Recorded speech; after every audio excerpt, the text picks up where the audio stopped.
you. Okay, so yeah, so how can we talk about negotiating? Because I know a lot of us we're in a position where we may place an ad on Facebook, we may run Facebook ads.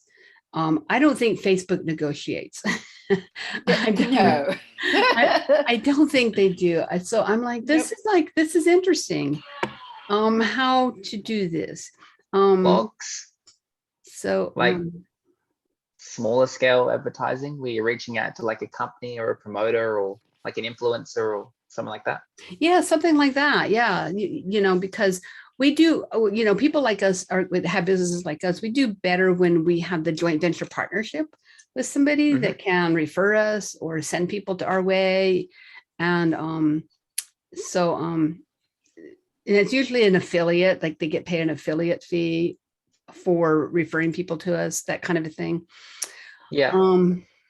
So it's something I'm gonna have to ask some people, you know, in my you know, my group here, you know, hey, you know, we have a private Facebook group that we post things in and say, has anybody ever experienced this? And then we get feedback from people all over the world, you know, so ideas and suggestions and stuff. So yeah, I'm going to be looking into this. I'm going to because anywhere that we can save some money, but also to look at your numbers, know what your numbers are, your ROI, your return of investment, and know what that is. Just don't throw money out there. Don't throw money at Facebook unless you really know what's going on. Yeah. Yeah. Or I've done that with Google Ads, and that was a waste of money. It was like a 3-month investment. It was $150 a month, which is not much, but yeah, it was. I had like 24 clicks on my website for 3 months, and coming from that, and and then I learned that with Google Ads, you have to do it like for a whole year, pretty much, to actually get some sort of return on that investment. Yeah. But, and yellow pages were kind of the same thing. You know, when I remember when I was in Yellow Pages, I had to sign a year contract, and it did pay off pretty quickly. So, but that was back in the day. That was a long time ago, back in the day, where they didn't have online. People couldn't go search online for anything. They had to go for local businesses. They had to go to the Yellow Pages. And so if somebody didn't advertise in the Yellow Pages, they were not going to be found. Yep. That was those days. Yeah, that was a long time ago. So things are different now. Now, automation, like you mentioned, follow-up and everything. So automation is so critical to have that in place. And I still have automation, and I'm actually signed up with my friend Javier, who has a company that is massive automation. It blows my mind how much he's this tech guru guy, but a wonderful Christian soul in his heart. So I've been working with him. I signed up with him about 2 or 3 weeks ago, and so he's got my automation all set up now. So all I have to do now, I think it's pretty close to being set up. I had to do my end today, put in some things my end, but now I have a system all set up, ready to go. And then now all I have to do is market. And his system, what he's set up, he sends, they send out the emails for me. Those emails are already written. I didn't even have to write the emails. Now I can go in and edit them if I want to. So pretty soon here, I'm going to go in and look at them and see if the message is good. But I know he took the emails out of, the system that you guys are in right now, for this company. You're not getting any more emails other than the reminders, are you? You're getting, okay. No, just the reminders. Just reminders. Okay. So I'm signed up to get other emails because I wanted to see what the emails said, the emails that in other pieces of the system. So I signed up and I'm getting these. I get 2 or 3 a week. Yeah, a week. I get them. I get 2 or 3 a week from that system, and they're really well written. So I'm like, I just might leave them alone. I might go in and look at them, maybe put my little kiss on them, but they're really well written. So this is what I know and what I've studied. If you're talking about automation and doing an email sequence from once you get their name and email, then you've got to stay in their inbox.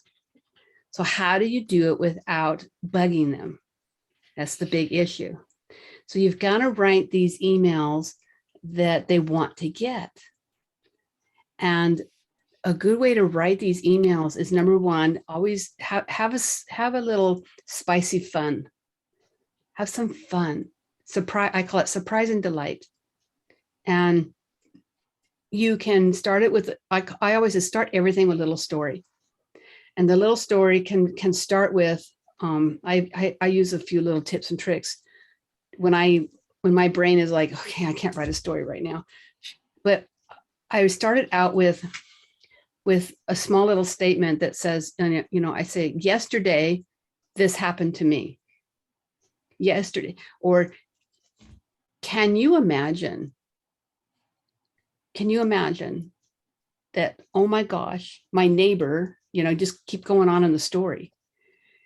And even if you use, I use this once in a while, not very often, but I use it because it takes people back to their childhood, and people love visiting, usually go back to their childhood. But I use once upon a time. I go, once upon a time, there was and I usually use that one when I'm writing an email that tells a story about a client that I had that was struggling, and I helped them, and now they're in a better place.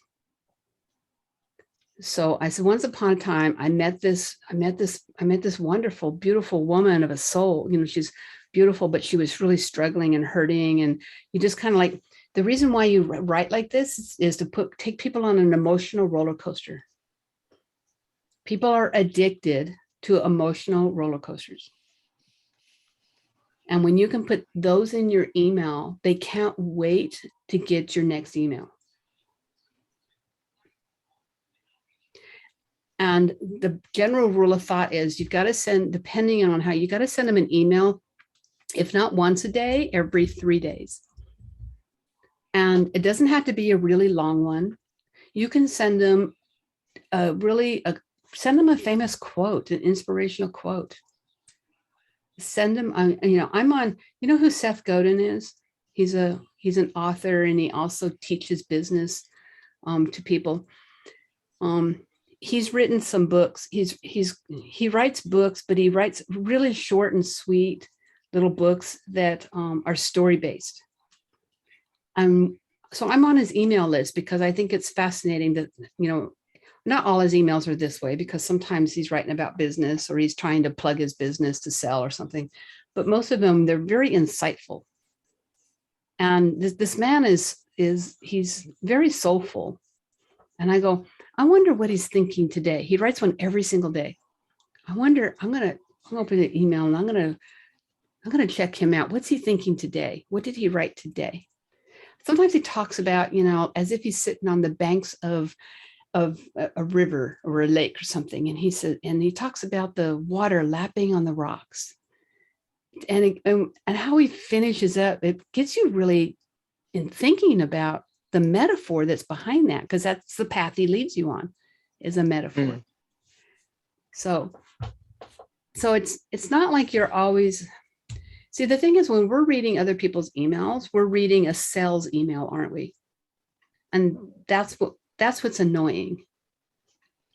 I just have to deal with a lot of emails in general. Like, I subscribe to some newsletters and it's just, sometimes it's just too much. And that's why I prefer less frequency, because like, there's one newsletter that they send out emails like every other day, and they send these really great articles every time. And I'm like, and I can't read them all. And then I just put them away. And then one day I hope to get back to them. And of course I don't. And sometimes I do. And, and so I hear the content, and I know like ClickFunnels talks about that too. Yeah. I did their Right. the challenge thing, but that's not me. I don't like it. Like, I don't want to email that often, because I know if somebody emails me that often, I click unsubscribe straight away, because it just clutters my inbox. Even if they Yeah. had great things to say, but it's more that I actually have Yeah. lots of other emails and You're- other things to do. And you're not alone, because a lot of people, you're in their same boat, the same thing and Like everything. that. But here's the thing. It's like, you want them to unsubscribe from the other emails, not yours. Right. Because we don't always unsubscribe. I don't unsubscribe from all the emails. No, Right, no. yeah. But the ones that are like regular. There was a guy I was like, he sends out motivational videos. Yeah. Like every other day, and his videos are like 10, 12 minutes long. It's like, bro, who's got that time Way too every long. day? Like, no. Way too long. And it was really valuable stuff, but it's just that I didn't, it's Right. just too much too soon. Like, just it, Yeah. so I unsubscribed. I don't even remember his name now. But you can, you can do as often as you want or not. It's up to you. You know your audience more than anybody. And you just do what you feel is right and what keeps you relevant in their eyes. Yeah, and that's my issue. I find I because there's this whole talk around, you gotta define your target market, you gotta narrow down to your niche and all that, because obviously you can't be all things to all people, and we discussed that in previous calls. And so since I started working with this group, I'm like, right, so who am I and what do I do, right? So we got to that, but I still can't get myself to just write the content and to actually do, so I have all these ideas, all these things, but I'm still blocked in some level. How do I do these follow-ups? How do I share without being pushy, or when is a good time to, I feel I'm not skilled yet to weave that in without being like, right, here's my product, this is why you should buy from me, here's the link. Like, and some people are like, what the fuck? Yeah, no, of course that's not what you want to do. And those are not the emails I send out either. There's a pattern to it. There's a pattern of doing it based on how busy you are or how not busy you are. Like you can send out educational emails, or be what would you say what would you say to a friend that you hadn't seen in a while? Or, what if you decide to send out an email once a month, would that be enough for you? And then what would you say to a friend you haven't seen in a while? What would you say to them? And then it's a good idea to schedule out once a quarter, which is once every, is that 3 months or 4 months? A quarter is 3 months. Yeah, once a quarter. You're going to do a special event, something like you're going to have a webinar maybe. Or a special call, or usually a webinar works really well. And then invite your list to come to the webinar, invite your list to invite their friends to the webinar, because the webinar is going to talk about A, B, C, so you can get X, Y, and Z. It's going to be very educational, not like these webinars where you show up and they talk about themselves and their family and their dog for half an hour and then sell you something at the end. Not that kind of a webinar. If you've never taken any formal training on webinars, then you need to. So but it's an educational. You do talk about yourself for if you know how to create a PowerPoint presentation, but maybe 1 or 2 slides in there is a little bit about you. And that's about it. Because I do want to know who we are and think what's about us and what's your favorite coffee or your food or whatever, this little things. But you don't flat out say, oh yeah, and my favorite coffee is a mocha macchiato, dente. You don't say it that way. You say, there I was sitting in my dining room or in a Starbucks or whatever. And there I was sitting with my mocha venti mocha coffee, whatever, macchiato, looking across the room at this really gorgeous man across, whatever. And you tell a little story. but it tells the person listening what you like, what you like, you know, and so that's how you do it. That's how you present it. And then you give them three key things in the webinar. You're going to say, in this short presentation, I'm going to teach you 3 things. I'm going to share with you 3 things. And that's actually in the title of the webinar. 3 magical things, or 3, you know, critical, you know, blah, blah, blah, blah, blah, that you must do. It's actually in the title. What are you going to promise them? And then you're going to deliver on the promise. So you're going to teach them 3 things. And then you can say at somewhere in the beginning of the webinar, at the presentation, you say something like, it's like, so I'm going to teach you these 3 critical things, blah, blah, blah. And to be fair, at the end of this presentation, I'm going to, just to let you know, I'm going to give everybody here a special offer of working with me in the future. If that's good for you, fine. If not, that's okay. I am here to help you understand 3 things, the 3 things. That's how you say it. So you kind of, in the beginning, you set them up that you're going to offer them something at the end. And that's the first time you're going to say it. And then you're going to teach, and you're not going to say anything about what you're going to offer until you get to the very end. And so people are going to show up to be educated. They're going to get to know who you are a little bit. They're going to get they're going to get a feeling of who you are, like knowing, liking, and trusting you. And your goal, like say 50 people show up, 20 people show up, 10 people show up. And if you can convert 1 of those people into a paying client, it's worth it. You know, that, so, but it's a matter of, before you have to ramp up to do something like this. And that's what, and you have to do that in a way via these emails, or posting like on Twitter. For you, it'd be Twitter. Say I'm having a special event, you know, on this time, and you have to ramp up to it. Like 2 weeks prior to it, you have to start dropping messages that you got something special going on. And so, and then you have a registration page.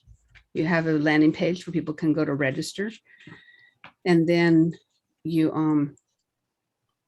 got to start, like, I don't know, I remember the formula, like at least 4 days before the event, you have to send them a message every day. And then you have to send a message, we're starting tomorrow. And then the next day, we're starting in 2 hours. We're starting in 1 hour. We're starting in 10 minutes. You just have to do that. And it's because it's not because people don't care about what's going on in your life. It's that they're busy and they're distracted and they forget.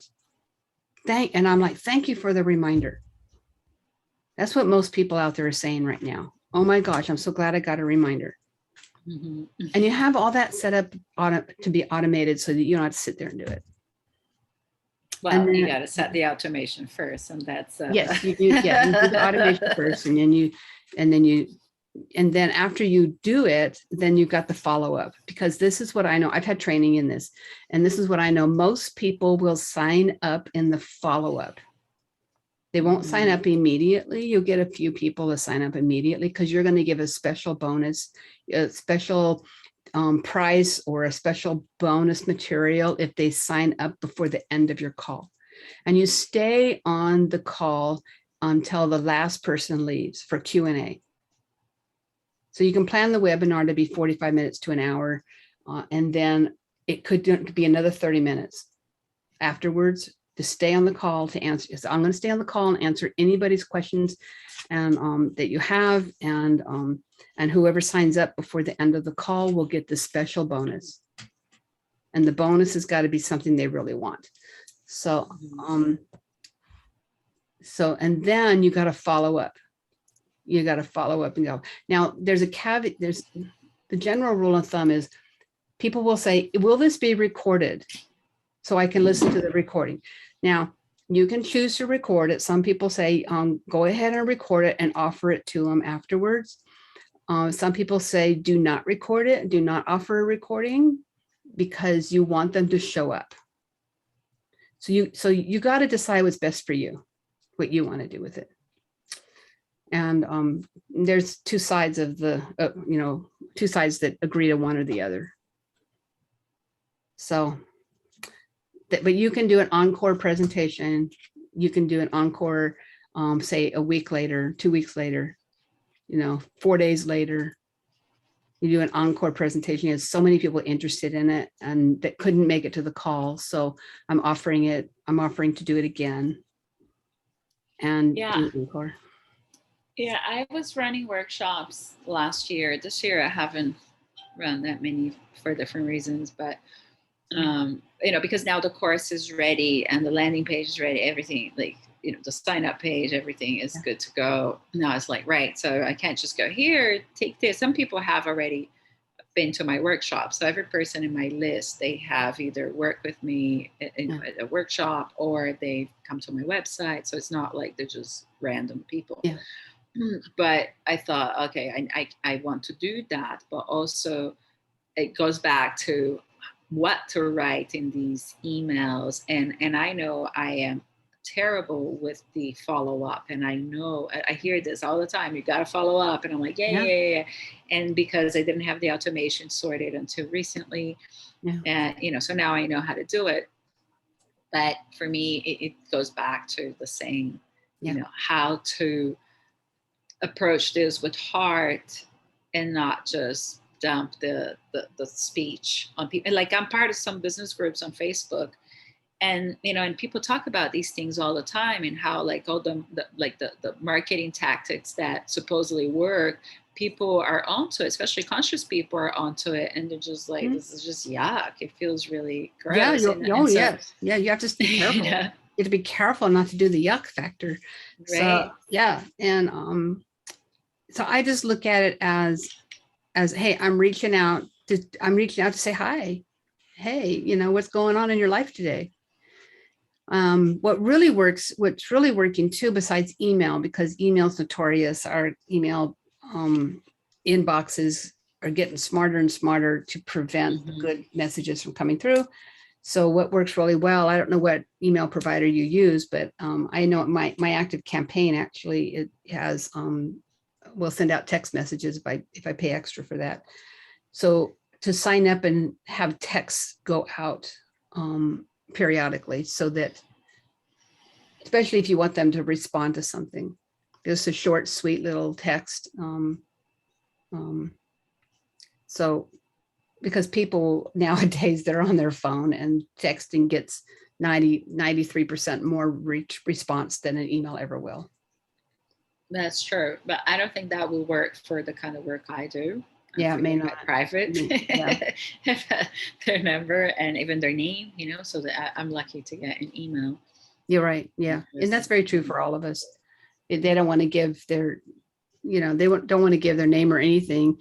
And they also give you a bogus email that, goes to junk. So people are notorious for that. But they pay via PayPal. And so I get their real name and the payment page. And then they give me a different email and a different name, which is fine. I mean, I could care less. I'll call them whatever they want, but I think it's quite funny. Like, they're thinking like they're protecting their identity, but then the payment comes through and it's credit.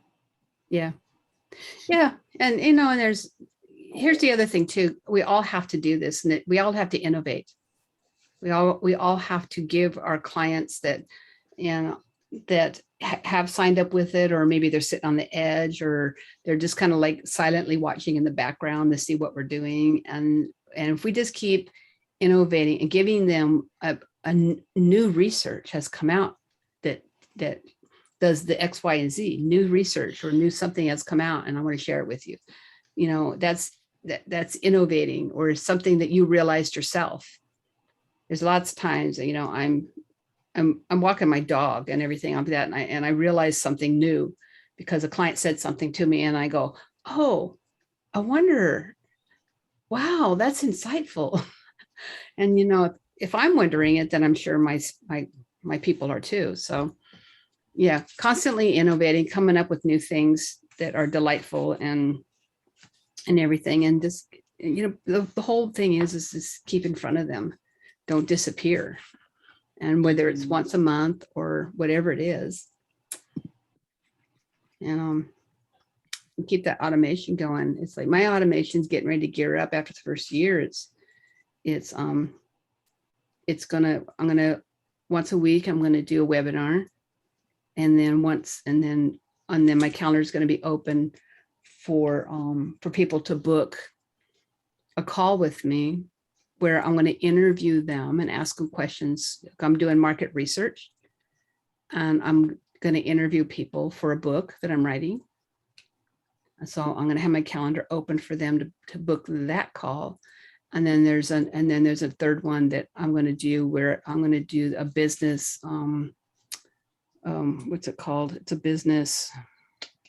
It's called a case study, where I take and show them what other businesses are doing in their genre, and then it's with the use of some software that this company offered, that this company has, and take them through and show them what other businesses are doing, and then also ask them questions. It's like a case study of getting information and helping them with their business. And it kind of blows your mind when they take people through that. And so anyway, I'm going to be doing those three things and going forward. And that's what I'm doing with my friend Javier. He's got all the automation set in place, so I don't have to worry about any of that. All I get to do is show up. I get to market it and show up. So, and that being said, I'm also going to tell you, is like this platform that you guys are on right now for these, it's going to end after the last one, which I think is, we got to talk about that. The last one's on Christmas. So we got to, but I'm going to meet with you after that anyway. So probably the week after that anyway. So would that be New Year's? Forgetting. It's like, wait a minute, New Year's is right after Christmas. All those holidays are stacked back to back. Yeah. So anyway, I'm going to end. This program is going to end, but I'm going to move it over. I'm going to move all of these group coaching calls over to Javier's platform, because, it's the same. It's basically the same videos, the same training and everything. It's just what I love is that with Javier's, I get to pick and choose what videos I put in there. It's like the one that we saw, the one that was on there today, it doesn't make sense. Not relevant. It wasn't relevant. And I don't have a choice whether it's in there or not. I can't do that. Whereas in Javier's, I can. I can put in documents I want to. I can just go ahead and do anything I want. So I'm going to just move everything over and start working on his platform. Just to let you know. So if you want any documents or anything, download them. Okay, so Christmas is the Saturday, and the next Saturday is New Year's Day. But I don't want to leave you guys hanging after that last one. You can definitely see the video. It'll be there. But I would do it before Saturday. I would do it before the 25th, because I sent the message in to that I'm ending it at that point after Christmas, and I don't know when they're going to turn it off after Christmas. So make sure you catch up and get everything you need. And then we'll have a call if you want to take a 2-week break between Christmas and New Year's. We can do that, and then we'll meet up after that. Okay. Yeah. All right. Sounds good. So I can keep supporting you going forward. And yeah. So anything else that you want to share, Bia? I'd like to hear from Callan first. Yeah, I think I've been talking a lot, so I would love to. Well, I look at it this way: first come, first serve, right? Of course, I get that, but it's more that maybe Callan's got some goals for me too. So yeah, Callan, what's up? I get a lot out of listening to it though. Yeah, not too much. I'm on school holidays though in a week, so I'll have an abundance of time after all the parent-teacher interviews and reports and everything. So I'm nearly done. Very, very close to done. So what are you gonna do? Are you catching up or with the videos and stuff? I've done up to the last webinar video, Okay. but I haven't done the whatever the one was, whatever it is, negotiation or however it was. Yeah, negotiation. Yeah. Yeah. You just You're might not want to, missing out on anything. yeah, you might want to speed it up 1.5, 2 times and listen to it real fast. Okay. It kind of, and then there's a part 2, which I haven't heard yet, but it's kind of like, it's gotten me to think though. It has gotten me to think, is it possible that we could tweak it if for our industry for whatever we're doing? Yeah. I do know if we're going to do print ads or something, if we're going to do something that's printed, you can negotiate the price on the printing for a printing company. And they usually have those readily available to, a package, like if you want 5,000 things printed, it's a lot cheaper than printing 1,000 per piece. Yeah. Per piece. And that's a run that they do. So I understand all that, but I don't know. I don't know if this kind of thing is going to work for people like us that are not big business. Definitely this works for big business. Yeah. I think the only area I can think of is what I said before. It's like influencers and promotion. It's like if you want someone with 100,000 followers to promote something you've made, then you can negotiate what you pay an influencer to do that. Yeah. Or something like that. Yeah. Yeah, that's sort of the first thing that came to my head. Yeah, absolutely. Because I'm thinking that too. It's like, because when I start my brand next year, because I'll have like the holidays really to put heaps of time into launching it, and then I'll just be casual teaching, so I'll have way more free time. I won't be doing like 50-hour weeks and then trying to do this on top. Right. So that'll be nice. Right. But yeah, so I'll have a lot sort of time there, but I'm thinking, how do I start a business that has essentially zero like awareness in the market and get to, a few thousand followers fairly quickly? Yeah. Yeah. So and are you talking about the relationship coaching business? Yeah, along that line. I don't even know what it is yet. I'm still building it. I suck at deciding though. Like I suck at locking myself into anything. So that's something, and especially at my age, it's like I'm 25. It's like I can master pretty well whatever, but I have to start or I have to be mastering it right now. Yeah. Well, what if you could commit to a short term?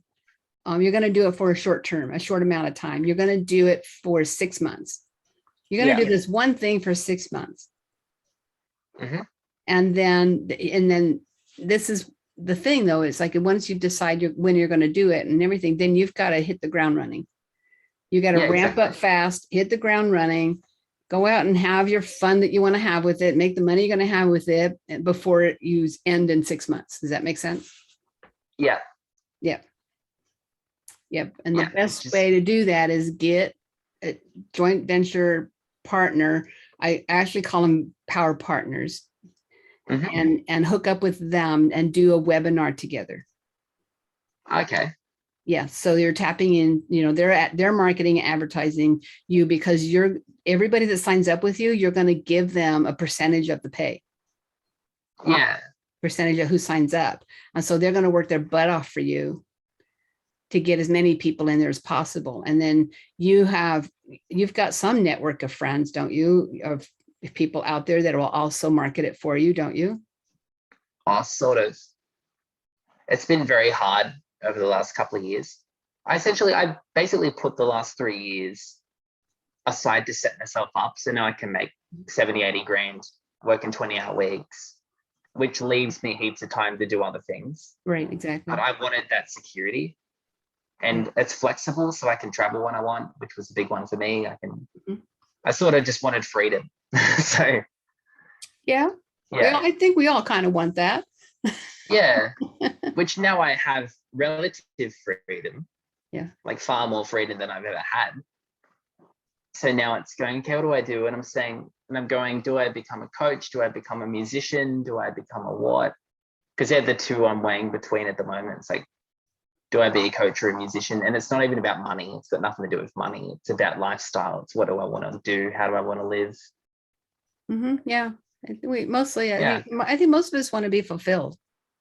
Yeah. I mean, even as a musician, this stuff applies because I'm still selling. I'm selling a product though, not a service. But it's still similar. You're kind of a little bit of both, I think. Yes, you're selling music. Music's a product, but you're also selling a feel-good emotion. You're selling emotions. Yeah, because I know music with me, it's emotional for me. So it's happy, it's happy, it's joyous. Sometimes it's sad because it's a lovesick story, but it's still an emotion. It's still an emotion. You're selling emotion. Yeah, so I'm sort of weighing that out because my coaching, there's no one coaching niche I can go, I want to be a relationship coach or like a health coach, or because I just don't know, I'd get bored of it if I was doing the same thing all the time. Yep. So I totally understand that. I have a hard time staying focused on something, not get bored with it. Yeah. So I try and weigh that out. It's like, what do I, and then whatever it is, I need to put a lot of energy in it, especially at the beginning, to build momentum in it. It's like having a baby. So then I'm thinking, do I become an artist and then teach other people how to become an artist or something? So yeah, it's like, do I become, I mean, it's because I'm pretty good at it. So I'm like, do I sort of establish myself as an artist using, because I'm good at what I do as a musician, but also I know all this stuff, which probably not many artists know about. Like I kind of sort of get how to sell it, I think, more than the average musician. Yeah. Do you think it's not really, since you are teaching, do you think you're a teacher at heart? You're more of a teacher than anything? Yeah, to an extent. Yeah, I like improving the lives of people that I meet. Yeah. In many definitions. Yeah. So it's a hard thing to. Yeah. It's kind of like, I get that. It's like I learned something, I do it, I get good at it, and then I get bored with it. And then I move on to the next thing. I've done this my whole life. And then I'm like, I get to a point of where's the fulfillment? When I get the fulfillment is like I teach somebody what I'm good at. Yeah. That's when I get fulfilled. It's the teaching part. And watching them, and like what you said, watching them grow and blossom and become, who they're supposed to be in that whole journey. Yeah. But I know that's the thing in the music industry and like other creative industries, is there's heaps of people that are really good at what they do, but they're not monetizing it. Right. And as a result, they're, the starving artist idea, basically. Right. Right. And then I'm giving up and working in a gas station. Basically, that's why I became a teacher. It's like, I'd make $20 an hour working, whatever in a restaurant, or I can make $60 an hour and casual teach. Yes. Yes. So that's something to think about, Callan. It's like, maybe you could teach how you could teach musicians, artists, musicians how to grow, look at it as a business. And have them sell. Because you don't sell music. I don't know. Do either of you buy music? I buy music sometimes. Not anymore.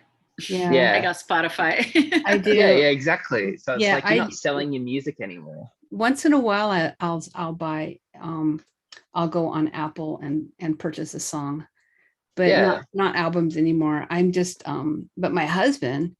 Oh my gosh, he has vinyl. He still has vinyl in the and he's like, so he's more auditory than I am. Auditory people will want to have that. So so I think the way I've seen it is, if you wanted to be a musician in the 21st century, you make money off a brand. Like you've got a brand that is you.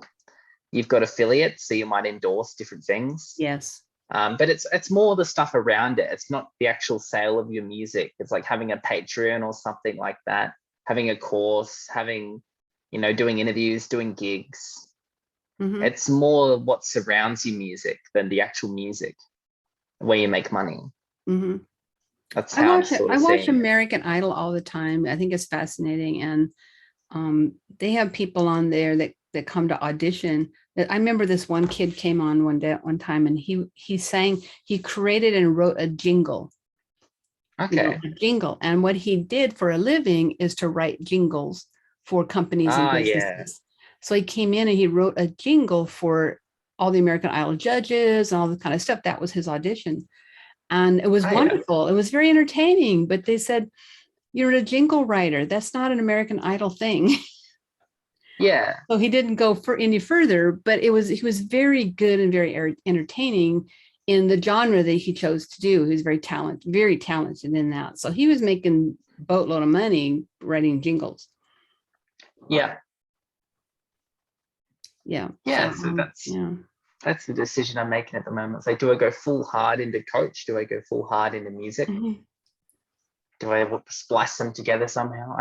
But So that's the current. you were kind of been talking about that. Yeah. It's like coaching musicians to make, to do what they love doing and making some money at it, making it a Exactly. business. Yeah. Yeah. Yeah. Yeah. And I'm an advocate for doing a real job part-time and doing what you want to do part-time.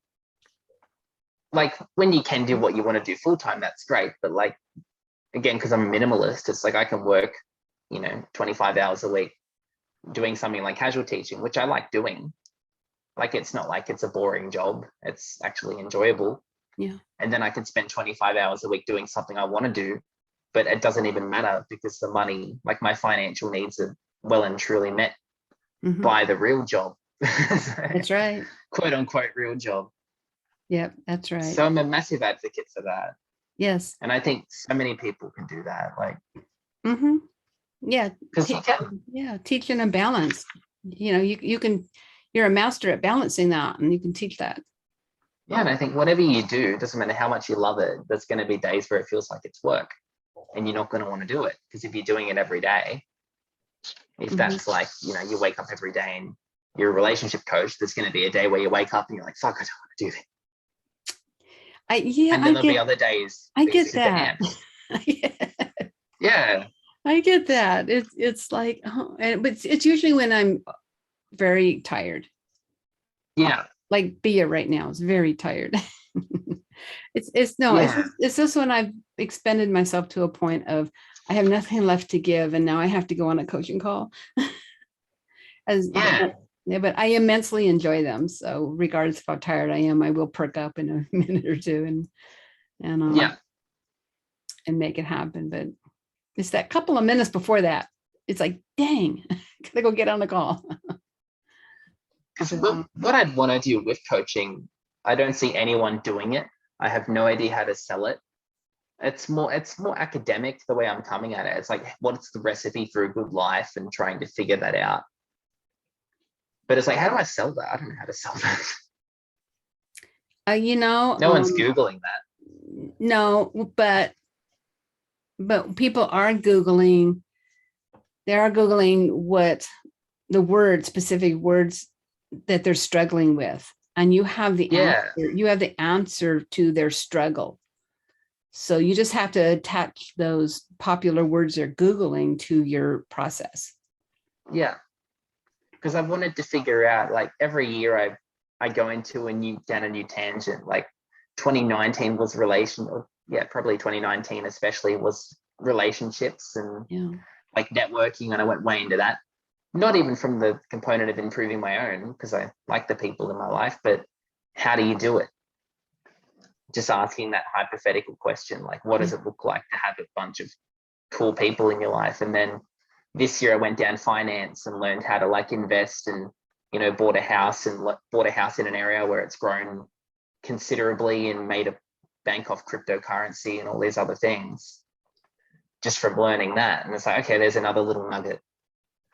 And then next year I'm going to jump into nutrition and health and explore that really deeply. Yeah. So, okay, what's the components of nutrition and how does all that work? And so I'm you know, trying to get a really yeah. rounded idea on like how to have a balanced, authentic, cool life. Yeah. And Callan, it's like what you're doing, and B and I were just talking about that too. You're constantly innovating. And Yeah. people will follow you whenever you innovate and jump into something new. They will. Yep. So you don't have to stick with the same thing and do the same thing all the time. Yeah. Yeah.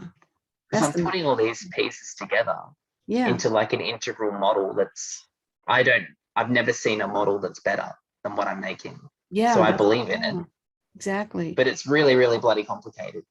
So yeah. Well, there's a really basic version of it, and then there's a really advanced version of it. yeah. But the advanced version of it's like there's a complete autopsy on every area of your life, like a complete dive into how you're spending every hour of every day, every person in your life, and how that relationship works. And like, it's this really deep thing. And I'm like, it's really cool, but I don't know how to sell it. You sell it in baby steps. Yeah. It's kind of like baby steps, because a lot of people out there aren't going to be ready for the deep stuff yet. But if you start them out at maybe a service level, it's kind of like as a coach, he says, what is it? People show up with their presenting problem.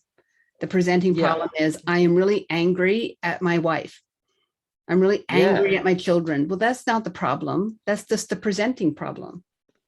Yeah, exactly. There's something causing it. So when you help them with their presenting problem and take care of that, and then you go deeper, as like I call it, peeling away the layers of the onion, is what's underneath the next layer, and take them on that journey and go deeper and deeper and deeper. Then you'll get satisfied by teaching this really deep stuff with them, and they're going to get this amazing life that they deserve. Mm-hmm. Yeah, so that's something to think about. It's like you got to start with what is it that's just right for the person when they show up, like the Goldilocks and Three Bears. What's right? Is it too hot or too cold or just right for the person when they show up? And you have 3 programs, and when you talk to them, and you kind of like say, okay, you're ready for this program over here. You're not ready for this one over here yet. So this one's the one you're ready for. Does that make sense? Yeah, it does. Yeah, it makes sense. Yeah. But building that initial audience, because I think if I had once I got to a few thousand followers, I reckon I could keep growing it. But it's getting that initial few thousand followers and going, how do I do this? Well, and how do I? Here's a misnomer. Here's a misnomer. You don't have to have a few thousand followers.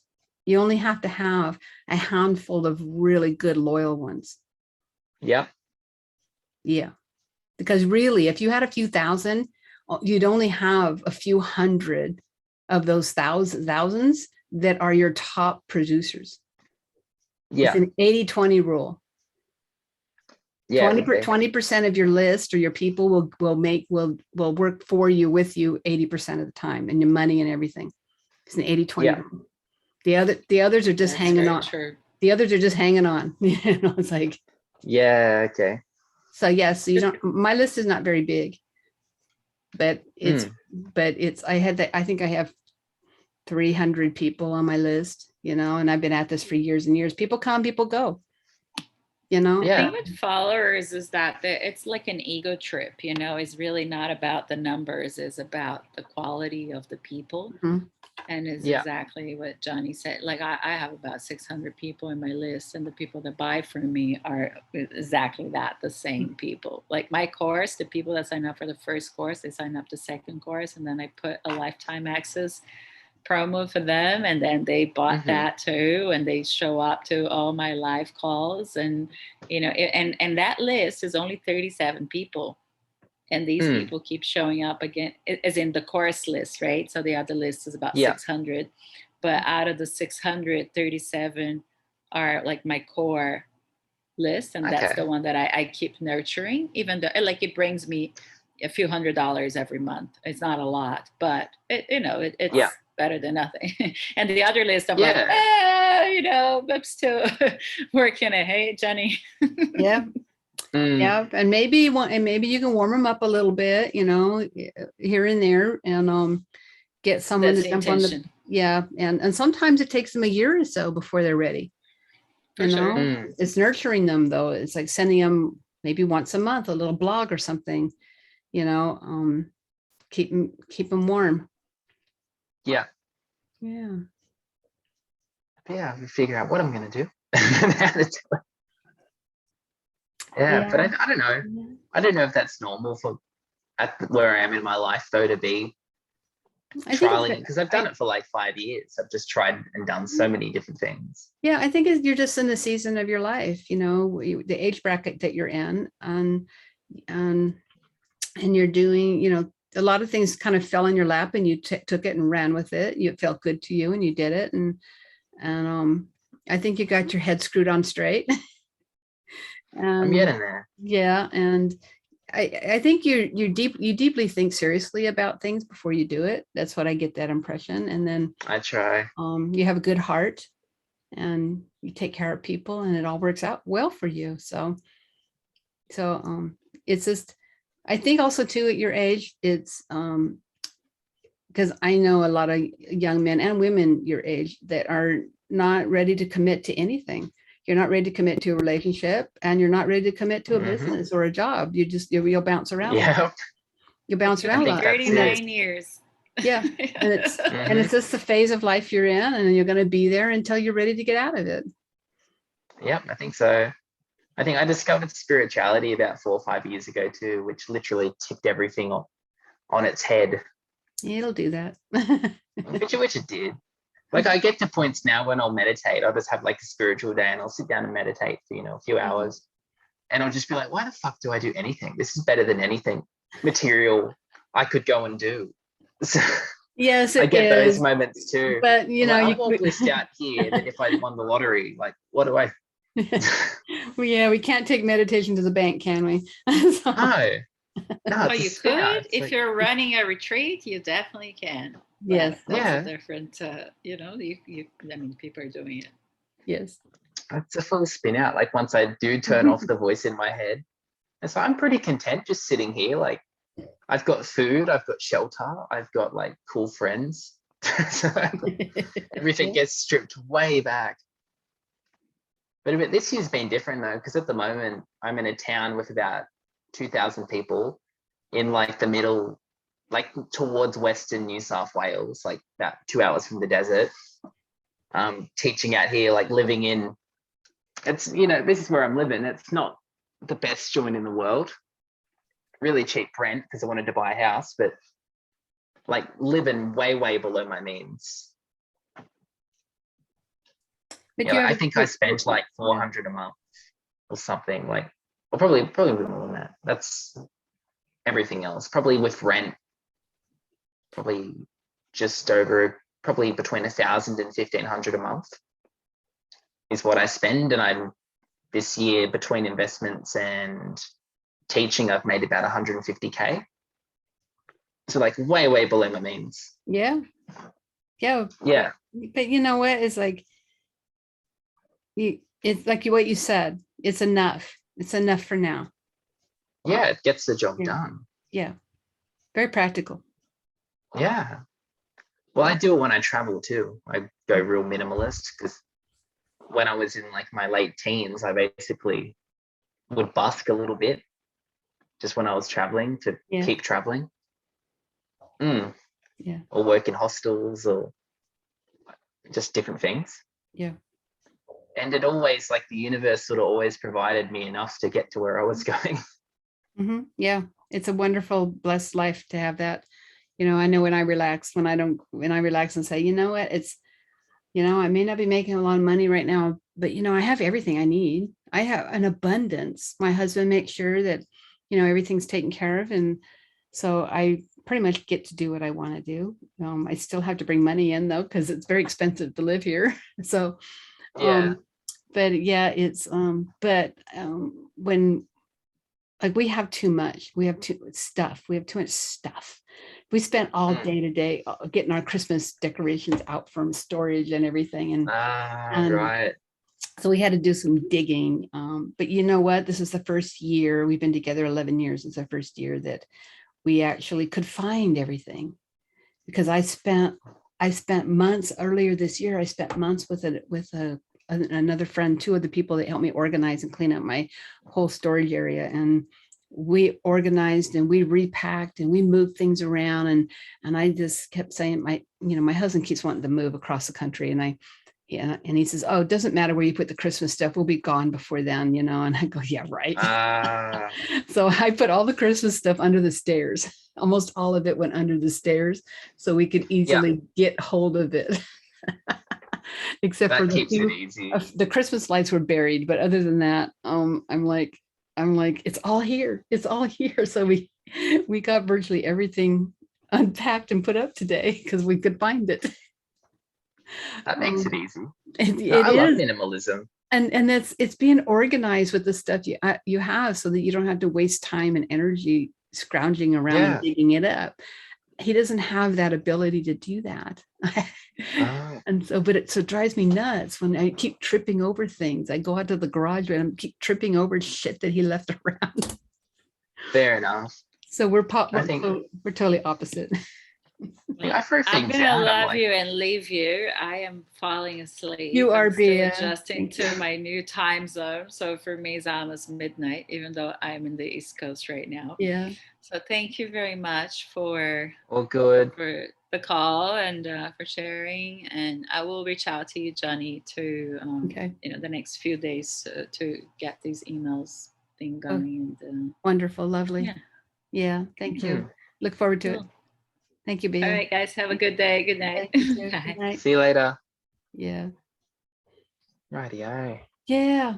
Sounds good. Yeah. And anything else that you need, Callan? I think that's about it. Yeah. I mean, they're all very first world problems at the end of the day too. Yeah. All the stuff I'm trying to solve. It's like, I'm not trying to meet my basic survival needs or anything. It's like a big mentality of going, oh, there's so many paths I could walk down. Which one do I want to go down? Mm-hmm. Yeah. Just because there's only so many hours in the day. That's for sure. Yeah. For sure. But something will strike a chord in you, and then you'll be like, yeah, that's what I'm going to do. It'll happen. Everything else has happened. You got a lot of really great ideas that you can tap into and go either direction in it, and you'll be good. Yeah. Well, I'm thinking at the moment with all this lifestyle design stuff, it's like maybe I should just put everything together and write a book. I think you should. Yeah, just so it's like, here it is. I think you should. And it doesn't have to be a big book. Most books are around 100 pages maybe. And got some pictures in it, because here's the thing. If it's big and heavy and long and hard to read, people won't read it. Yeah, that's it. They won't read it. It'll be an expensive doorstop for them. But if it's easy to read, then just short, sweet. You can. It's sometimes better because I got this publicist friend of mine, and she does this, and she publishes short little books for people. Small little books for people, and almost the smaller the book, the better. A little tiny pocket book like this. It's a pocket book, and you can take one topic and break it down into like 4 or 5 or 6 a series of little pocket books, and people will eat them up. Yeah, I think because I'm thinking what I'll do is like a book. If I go down lifestyle design, I think I'd do the book regardless, but then maybe a podcast as well, exploring lifestyle design with people that I believe have their shit together. Yeah. And just trying to talk to them, bouncing ideas. So yeah. Have you? But ever, I don't. Do you have a clubhouse? I don't think that much about the money when I think about that stuff. It's like it sounds fun to talk to people about that stuff and throw it out into the universe. Well, people will be throwing money at you left and right. You just have to accept it. When you get when you hit the nail on the head, and it's not an issue. But yeah, do you have Clubhouse? Do you know the app on your iPhone? Do you have Clubhouse? No, what's Clubhouse? Clubhouse is an app that's on the iPhone. I think it might be on Androids now, but it's an app that Okay. you can download. And what people do is they go on there. It may not be as popular as it used to be, but it's highly addictive. But you go on there and you join these rooms. You can kind of roll around, it's like they call it hallways. Like you can go through a hallway and then pop into a room where people are talking or chatting, and you can join in on a Okay. conversation with your point of view. And Yeah, right. when you do that and you start talking to people, you're going to get ideas, but you also put forth your ideas, and then people get popular, and then you can go in and start your own clubhouse, because people are going to get to know you Yeah. that's it's in the whole big thing of Clubhouse. And then when you put it out there saying, hey, come join me on my Clubhouse, and it's almost like a podcast. Yeah, okay. Yeah, it's almost like a podcast. And you're kind of like, I call it farming for an audience. Because Yeah. you start out visiting other people's rooms Yeah. and creating a name for yourself.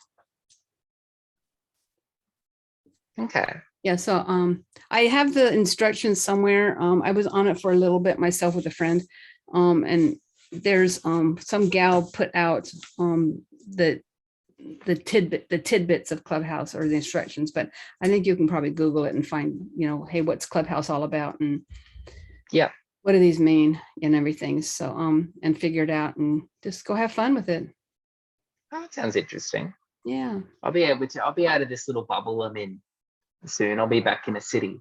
Which will be because I've been I've got the internet, but I've been so physically isolated from everyone I know for a year. Yeah. So it'll be very good to be back on the coast in like a nice, fun place. Yeah, away, but you've been away from COVID, so that's a good thing. That's one of the reasons I came out here. I was able to dodge the lockdowns. Right. Yeah. Great. So hopefully Yeah. hopefully that's on its way out. COVID and whatever, Well, all the other I hope viruses. so. Apparently Omicron, the new one, isn't as dangerous. Like it's more contagious, but it's not as dangerous. Like the common cold. Which is good, because then everyone gets it, but everyone gets a tolerance. Yeah. To if it mutates again. Yeah. Very much. Hopefully. Yeah. Yeah. Okay. Well, Alrighty. Thanks for that.